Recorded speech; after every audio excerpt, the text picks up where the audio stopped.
Protected by a sacred power, he lived in peace with the only family he had ever known. No wires, no CGI, no stunt doubles. Just one man, his body, and a promise that changed action cinema forever. Ong Bak wasn't supposed to work. The studio thought it was too violent. The star, he'd never acted before. And one scene, they broke so many bones the insurance company threatened to shut down production. These are 20 weird facts about Ong Bak. And the bonus? Let's just say Tony Jaa's audition involved jumping through a ring of fire while the director ate lunch. Buckle up. This fight gets brutal fast. Before Tony Jaa became a legend, he was invisible. For 7 years, he worked as a stuntman on Thai action films, throwing himself off buildings, crashing through windows, taking hits that would hospitalize most people. No credit, no recognition, just bruises and a dream. He'd show up to film sets at dawn, study every move, then disappear into the background. Director Prachya Pinkayu noticed him on the set of a forgettable action movie in 1997. Jaa wasn't doing anything flashy, just holding a position during a fight scene with perfect stillness. Pinkayu walked over and asked him to demonstrate a flying knee. Jaa didn't hesitate. He launched himself 6 feet in the air, drove his knee through a practice pad, and landed without a sound. Pinkayu said nothing, just nodded and walked away. But he remembered. Years later, when the script for Ong Bak landed on his desk, Pinkayu had one thought, that silent stuntman with the flying knee.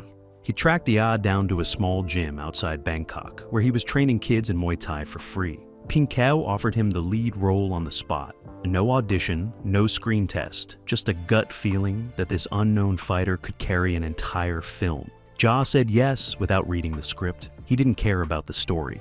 He just wanted one chance to show the world what real Muay Thai looked like. And that chance, it would change everything. The opening scene wasn't supposed to happen.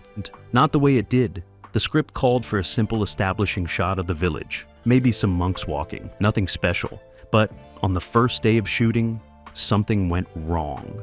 The camera crane broke, the lighting rig collapsed, and the entire crew stood around watching their schedule fall apart. Prachya Pinkayu didn't panic. He looked at Tony Jaa and said, "Show me what you can do." No choreography, no rehearsal, just raw improvisation. Jaa walked over to a tree, took off his shoes, and started climbing. Not with a harness, not with safety equipment, just hands and feet and pure muscle memory. He scaled 30 feet in seconds, wrapped his legs around a branch, and hung upside down like gravity didn't exist. The crew froze. Cameramen grabbed whatever equipment worked and started filming. Jaa didn't stop. He flipped, twisted, dropped from branch to branch, each movement flowing into the next without hesitation. When he finally landed, the entire set erupted in applause. Pinkayu watched the playback 3 times, then made a decision that would define the entire film. Forget the script, build the movie around what Jaa could actually do. No wires to hide, no CGI to enhance. Just pure physical ability captured on camera. That unplanned tree sequence became the opening that told audiences exactly what they were about to witness. This wasn't going to be a normal action film. This was something they'd never seen before. Place he called home. The budget was a joke. $400,000 to make an action film that would compete with Hollywood productions spending 50 times that amount. The producers told Pinkayu it was impossible. You can't shoot fight scenes without proper insurance. You can't film in Bangkok without permits they couldn't afford. You can't make a theatrical release on that kind of money. Pinkayu didn't argue. He just started shooting anyway. They filmed in real locations without permission, grabbing shots between police patrols. They used actual Bangkok traffic for chase scenes, weaving cameras through crowds of confused pedestrians. When they needed extras for fight scenes, they hired local gym members for $20 a day. The production was so small that Jaa often operated as his own stunt coordinator, fight choreographer, and occasionally camera operator when they needed a specific angle. There was no video village, no playback monitors, no safety meetings that lasted hours. If a take looked good to Pinkayu, they moved on. If it didn't, they did it again until Jaa got it right or something broke. The insurance company sent one representative to observe the production. He watched Jaa jump off a 3-story building onto a moving truck, land in a perfect roll, and immediately pop up ready for the next take. The rep walked over to Pinkau and said, "I can't be here. If I see this, I have to report it." Then he got in his car and drove away. They finished the film 2 days before the money ran out. Tony Jaa broke his ankle on day 12, not during a stunt, during a simple walking scene. He stepped wrong off a curb, heard a crack, and kept walking. He didn't tell anyone. The scene required him to run across rooftops 30 minutes later, so he did. He landed every jump, hit every mark, and only mentioned the injury when someone noticed him limping between takes. The medic examined it, confirmed it was fractured, and told him production would have to shut down for at least 6 weeks. Jaa refused. He had the ankle wrapped tight, took nothing for pain, and kept filming. Every jump, every kick, every time he landed on that broken bone, you could see him wince for just a fraction of a second. Pinkable wanted to stop, but Jaa wouldn't allow it. He knew if production paused, the money would disappear and the film would never get finished, so he fought through it. The famous scene where Jaa's character runs through the temple grounds, leaping over obstacles with impossible precision. That was filmed on a broken ankle. The sequence where he delivers a series of jumping knee strikes during the underground fight. Broken ankle. The chase through Bangkok streets where he parkours across cars and market stalls. Broken ankle. He didn't get it properly treated until after filming Wrapped. By then, it had started healing wrong. He had to have it re-broken and reset. The doctor asked why he didn't come in sooner. Jaa just smiled and said, "I had a movie to finish." The elephant wasn't in the original script. The production didn't have budget for animal wranglers or trainers. But during location scouting, they passed through a village that had a retired working elephant named Cow. The elephant's handler mentioned it was trained for films years ago, but hadn't worked in a decade. Pinkay asked if they could use it for one scene. The handler said yes, but only if Tony Jaa could prove the elephant trusted him. Jaa spent 3 days with Kaos, sleeping near its enclosure, feeding it by hand, learning its temperament. On the 3rd day, he climbed onto its back without any equipment. No saddle, no ropes, just Jaa and a 10,000-pound animal. The elephant started walking.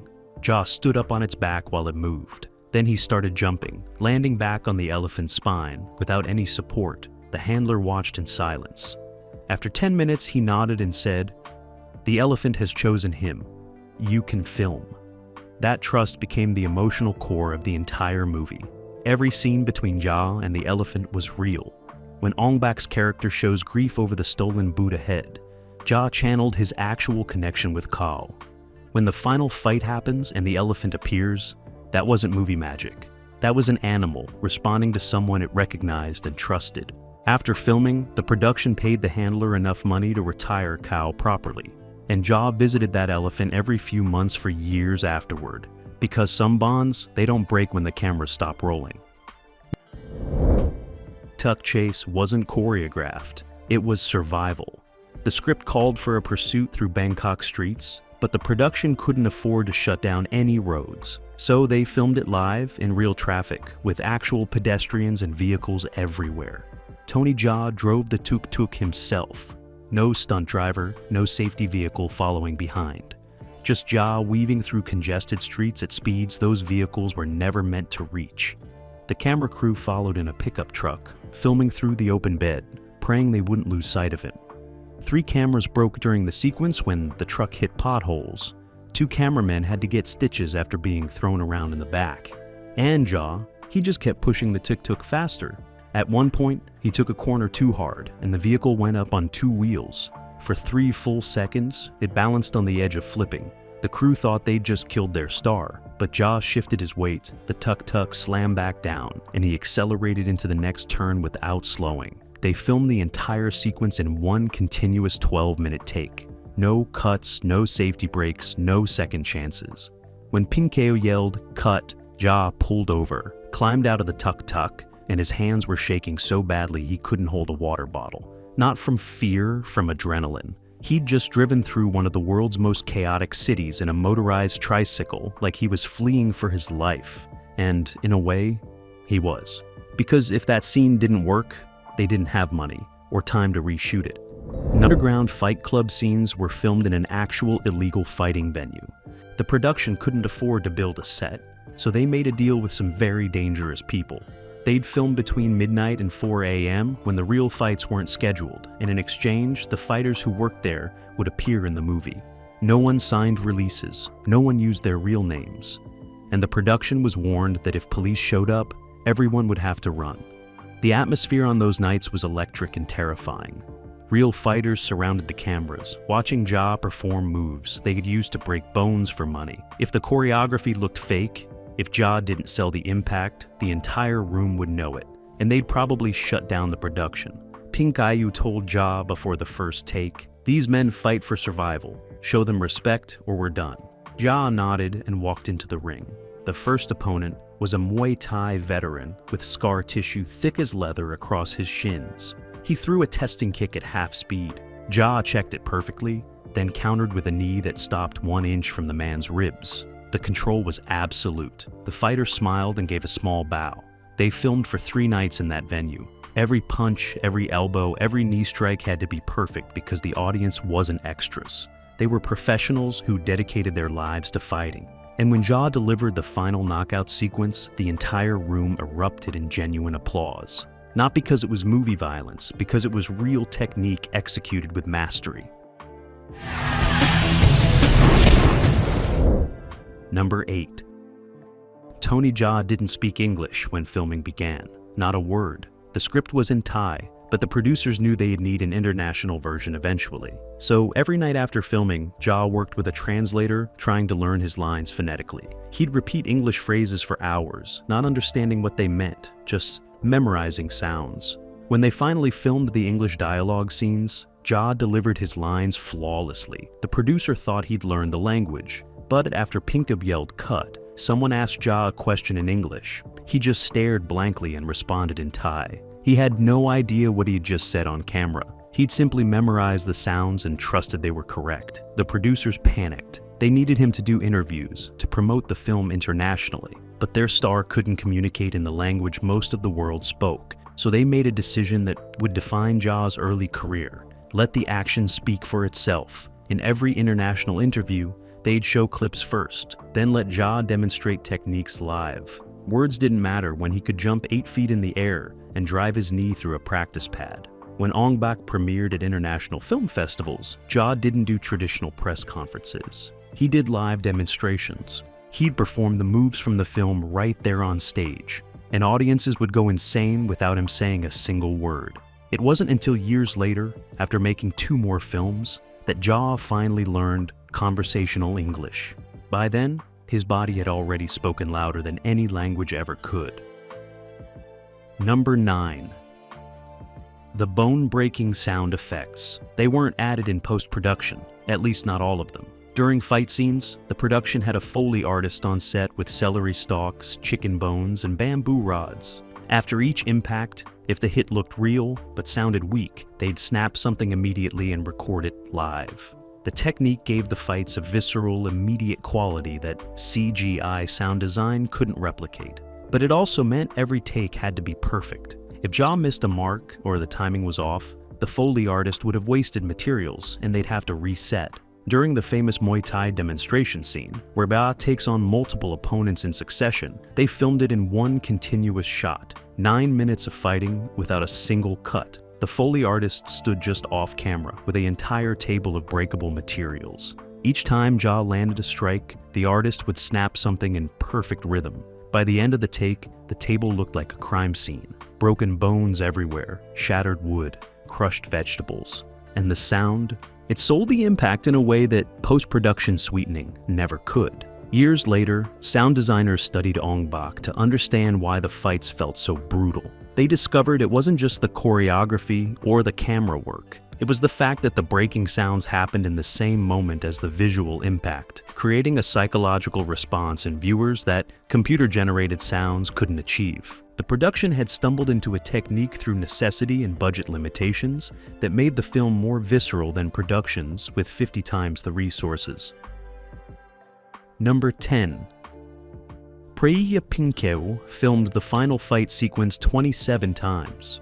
Not because the choreography was wrong or Jaa made mistakes, because he couldn't believe what he was watching and wanted to make sure they captured it perfectly from every angle. The fight was supposed to last 3 minutes in the script. Jaa turned it into an 8-minute masterpiece of escalating violence. He threw combinations that weren't in the choreography notes. He improvised strikes between planned sequences. And every move, every impossible jump and spinning elbow, he did it full speed without protection. The final opponent, played by real fighter Suchao Pongwilai, wasn't acting. He was legitimately trying to keep up with Jaa's pace, throwing real counters, testing him with actual technique. By take 15, both fighters were bleeding. Small cuts, split knuckles, nothing that would stop production, but enough to prove this wasn't movie fighting. This was controlled warfare. Pinkaebu watched take after take, filming from different angles, making sure they had coverage. But after each take, he'd just shake his head and whisper to the cinematographer, "One more, just one more." The cast and crew stopped watching the monitors. They stood at the edge of the set, witnessing two men push their bodies beyond what seemed humanly possible. When Pinkeo finally called the final cut, nobody moved. Jaa collapsed on the floor, his chest heaving, blood dripping from his knuckles. Suchao bowed to him, then the entire crew bowed, because they'd just witnessed the creation of one of the greatest fight scenes in cinema history, and they all knew it.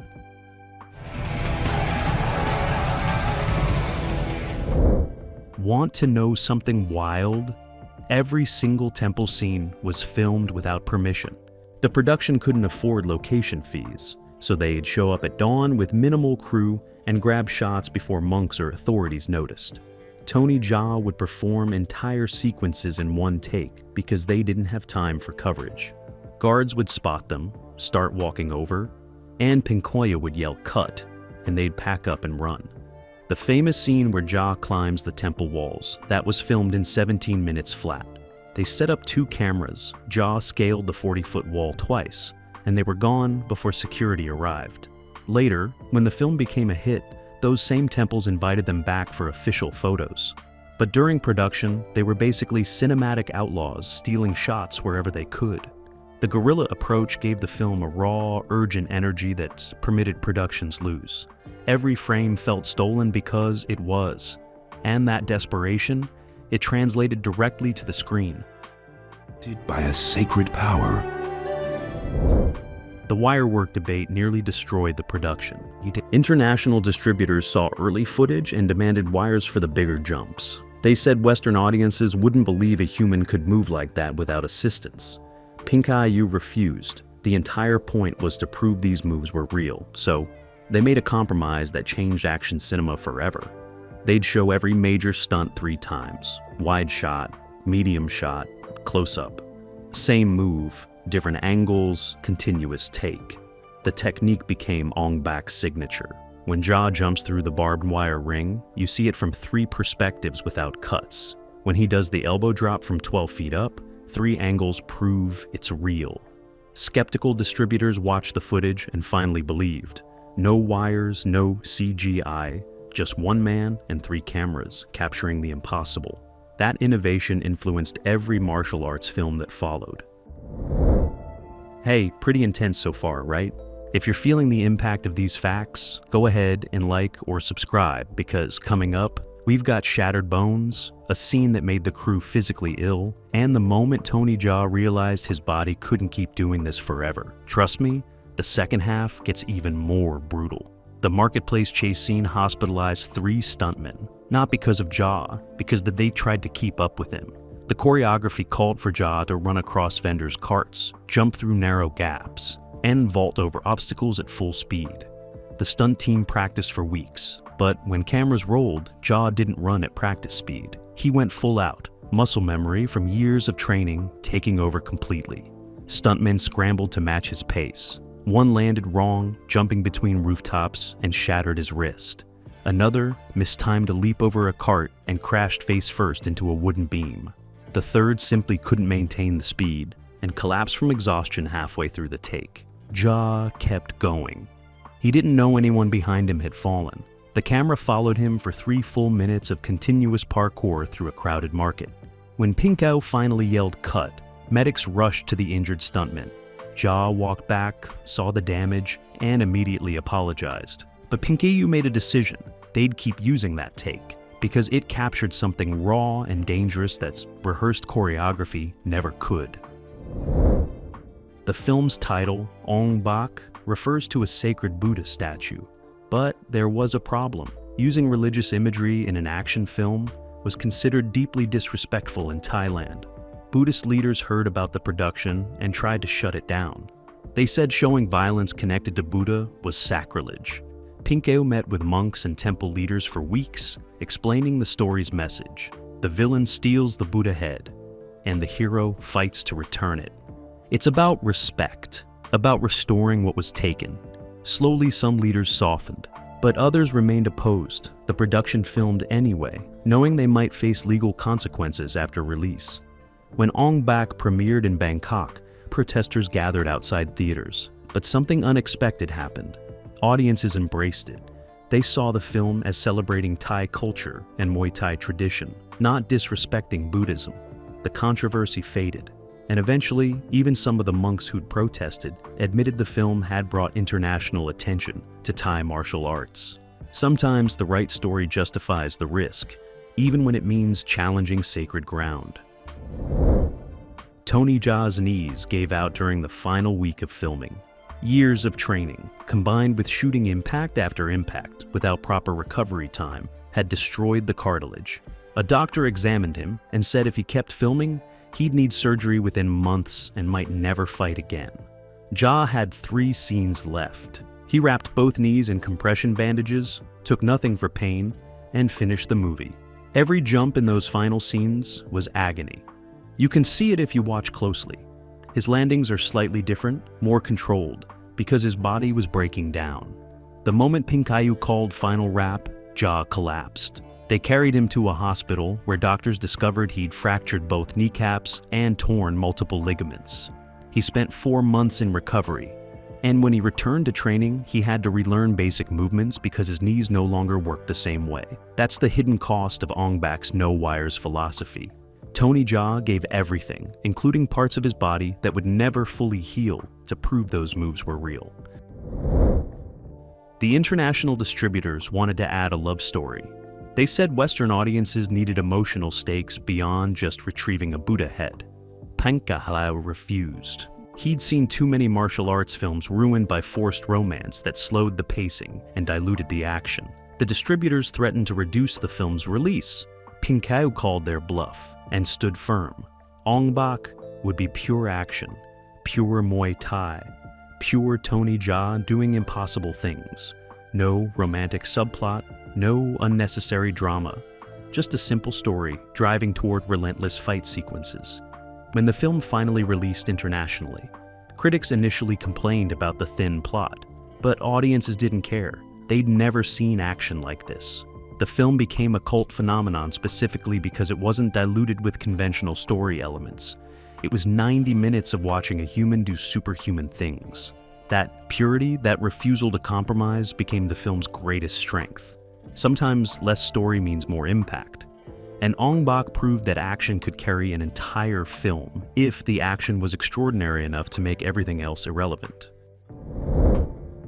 There's a scene where Tony Jaa's character sets himself on fire. Not special effects, not a stunt double. Tony Jaa, covered in accelerant, ignited and fighting for 12 seconds before the crew extinguished him. The insurance company never knew it happened. They filmed it on a day the official observer wasn't on set. Jaa wore minimal protection under his clothes, just enough to prevent third-degree burns, but not enough to restrict movement. They had fire extinguishers ready, a medic standing by, but no real safety protocol. Pinkaw asked Jaa 3 times if he wanted to use a double. Jaa refused. He said the audience would know if it wasn't really him, so they doused him in gel, lit him up, and rolled cameras. Those 12 seconds felt like an eternity to everyone watching. Flames crawled up his back, across his shoulders, consuming the shirt he was wearing. Jaa delivered his final strike. The crew sprayed him down, and medics immediately checked for burns. Minor singeing, nothing serious. But they'd captured something visceral and terrifying that no amount of CGI could replicate. The audience felt the danger because the danger was real. After Ong Bak wrapped, Tony Jaa disappeared. Not for publicity, not for rest. He entered a Buddhist monastery and lived as a monk for 3 months. No interviews, no promotion, no contact with the outside world.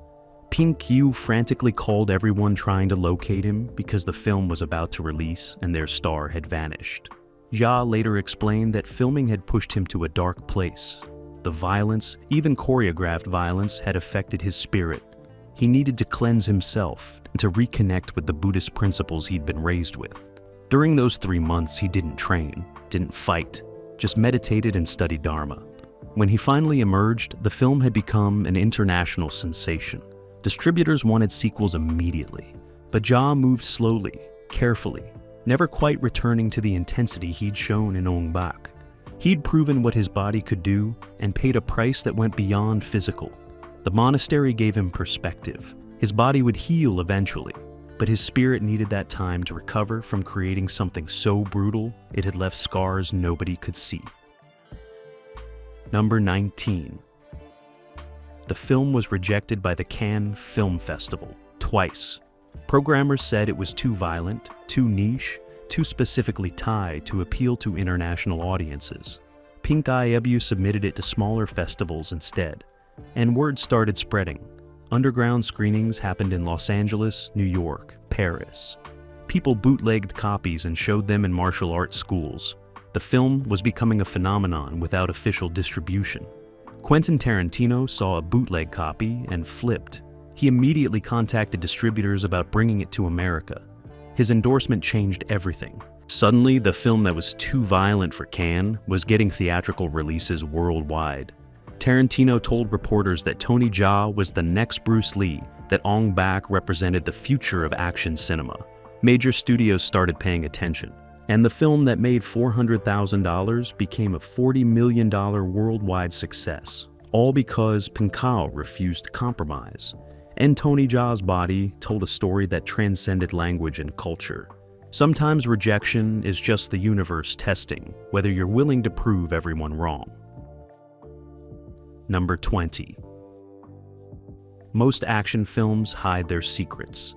Ong Bak exposed them. The end credits featured behind-the-scenes footage of every major stunt being performed. No wires visible, no CGI markers. Just raw footage proving everything was real. Tony Jaa falling 30 feet onto cardboard boxes. Jaa jumping through a ring of barbed wire with no protection.